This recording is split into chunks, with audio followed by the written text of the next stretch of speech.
টি-20 ক্রিকেটে বাঁহাতি স্পিনারদের মধ্যে সবচেয়ে বেশি উইকেট শিকার করা শীর্ষ বোলারদের মধ্যে 10 নম্বরে আছে মিচেল স্যান্তর। তিনি ম্যাচ খেলেছেন 269টি, উইকেট নিয়েছেন 266টি, যার ইকোনমি 7.17। এই তালিকার 9 নম্বরে আছে অক্ষর প্যাটেল। তিনি ম্যাচ খেলেছেন 311টি, উইকেট নিয়েছেন 272, যার ইকোনমি 7.110। এই তালিকা নম্বরে আছেন মোহাম্মদ নওয়াজ।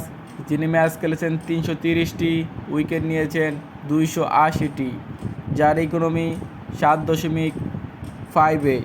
এই তালিকার 7 নম্বরে আছে লিয়াম ডেভিসন। যিনি ম্যাচ খেলেছেন 344টি, উইকেট নিয়েছেন 288টি, যার ইকোনমি 7.42।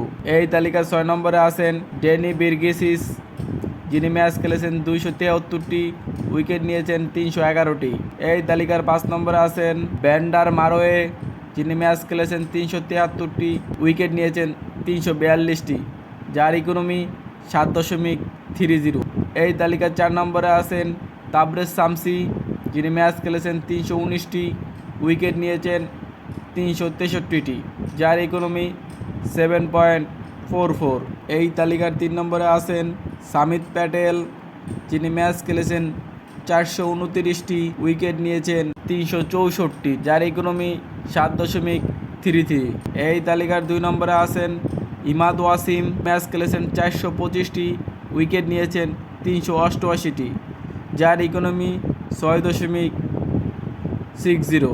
এই তালিকার 1 নম্বরে আছেন বিশ্বসেরা অলরাউন্ডার সাকিব আল হাসান। যিনি ম্যাচ খেলেছেন 470টি, উইকেট নিয়েছেন 507টি, যার ইকোনমি 6.80।